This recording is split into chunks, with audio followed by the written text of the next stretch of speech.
who's impressing me and everyone is Jayden Daniels. He is. What'd you think watching him today? Right, that's good. I mean, and like Doc said, I'm not going to get impressed because somebody can go out there and play catch. But the ultimate thing is he seemed to be able to throw the ball in rhythm. He puts it right where it's supposed to be. So I'm impressed by him. Everything he does seems to be, some people just go through the motions. He is trying to improve upon everything, and you have to respect that. Yeah. I think with Jayden, so he looked really good in 7-on-7. They'll probably run both. When we got to watch him in 11-on-11, they did give Mariota the first reps. I can't stress enough that is not something to be concerned about. DQ was very clear that he is going to make, everybody's going to get the work, and they're going to kind of make this a competition. And in that vein, last year we never saw Jacoby get work with the ones. It never happened. So at least they're being true to their word, which matters probably to the guys in that locker room, because if you're going to be completely honest, I imagine, perhaps I know, that Jacoby was a little pissed that the competition wasn't a real thing. And he loved Sam, and those two had a great relationship, and everything was cool. But that's not something you're pissed at your teammate about. It's what you were told didn't come to fruition. But I think this situation is totally different. I agree. Sam was a guy that they had hope can be. Right. Jacoby comes in and you tell him he's going to compete. In this situation, you draft the guy second overall. Mariota understands that. He just left from backing up. He knew exactly what he was signing up. He knows what he's dealing with. I totally agree. I'm not saying that the situations are comparable, but Quinn has said, no, it's going to be a competition. They're both going to get reps, and at least we're seeing it, right? That's actually happening. I don't think people that are like, oh, he should, you got to make sure Mariota or Jayden gets all the reps. It's okay. It's July 25th. There's a lot of work out there. He's gotten a lot of reps already, believe me. And I think folks don't understand, the actual installs, a lot of them anyway. So they have these practices starting at 9 a.m. My guess today is it'll go till maybe 20 more minutes or so. We'll see. Yesterday was pretty quick, and that's normal. It's all within the CBA, the ramp-up period, all this stuff. But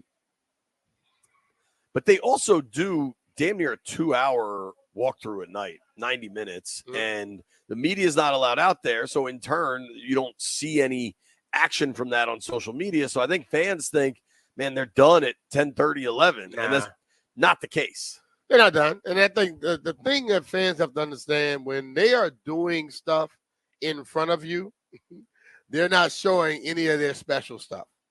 Okay? They're showing you the base. And I think that's you have to do that, because let's be real. They can control what we do on the sideline when we're watching. We can't film this and the other. They can't control what the hell those fans are doing. Right. And the last thing you want is something that you're working on to try to be a surprise when you go to play Tampa, to be shown by somebody. Totally. So you're getting the bases. Right. That's it. Totally. And it should be understood. And they're working, when they go in the building at 10:30, 11 o'clock, until they come back out for walkthrough at 5 o'clock. It's not like they're taking a nap. They're watching film. Right. They're watching film of what they dealt with. Right. They're going to go in and get some lunch a little bit. Some of them may take a nap, and then they get back to work again. It's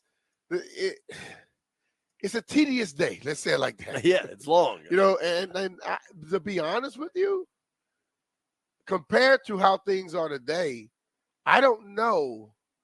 We look forward to the break. Siesta, as they call it, because you were working full gear twice a day. You wanted to go get some damn rest, right? And then you had to go back to it. In this situation, are you super tired? If you're in great shape, are you super tired to where you need to get rest? So today we expect to hear from Sam Cosmi and Frankie Louvu at the podium. We'll those are moving targets, and we'll see when that comes to fruition. I did kind of want to run through what we saw from Daniels in the 11-on-11. On the first down snap, he threw an absolute rocket to Bryson Tremaine. Credit to Tremaine, who's the second-year undrafted kid out of Stanford, stuck around on the practice squad last year. Big body. Yes, he is. He found kind of a soft spot in between three defenders, but he sat down in it, made himself a target, and bang, the ball was there. Yeah. I liked that throw a lot. There's a run play. It was kind of a busted play. Then now Daniels was out there with the second team O-line, but they're going against second team D-line. But there was almost immediate pressure on a third down snap from his left.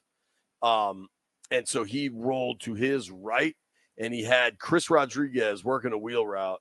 And I didn't get did you get the number of the guy that was in coverage there? It was tight coverage. The guy was with Rodriguez step for step, but Daniels gave his guy a shot.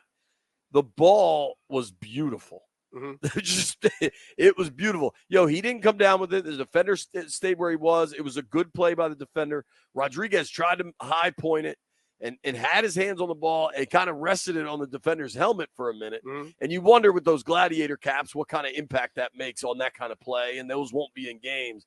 And the defender made a good play. I wish I got his number. I didn't.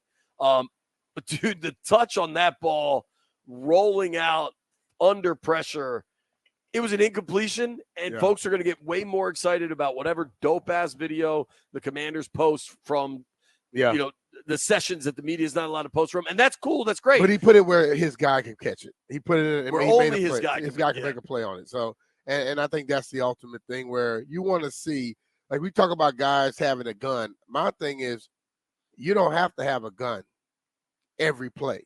You need to know when to put something on it, when to take something off of it. And on that play, he did take something off of it and put it in the right spot. Didn't catch it. But you know what? Chris understands if I get out there, he's going to give me a chance, so I better keep running. Right.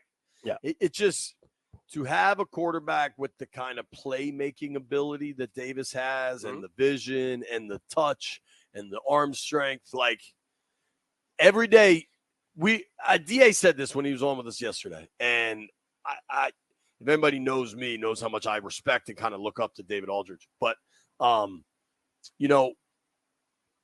all the best thing that can happen this year, and people want to say they're going to go 12-5. That's terrific. That's fans being fanatical. Right. And that's great. Let them do it. Right. Have fun. The absolute best thing is certainty at the quarterback position. And ideally, it is certainty that, we've got our guy.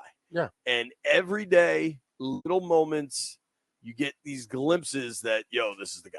Yeah. It's pretty damn cool. And that's all it needs. I think, depending on who you are, that's important for you to understand that. Fans, they only want to hear about the great stuff. They don't like we can say it takes time, you got to grow into it. They can care less about all that. They want to hear, oh man, he had a great play. And they'll get it every once in a while. You'll give that to them. I'm gonna give them the other part. So they have to settle down a little bit. Right. I think it's an exciting time to be a Commanders fan.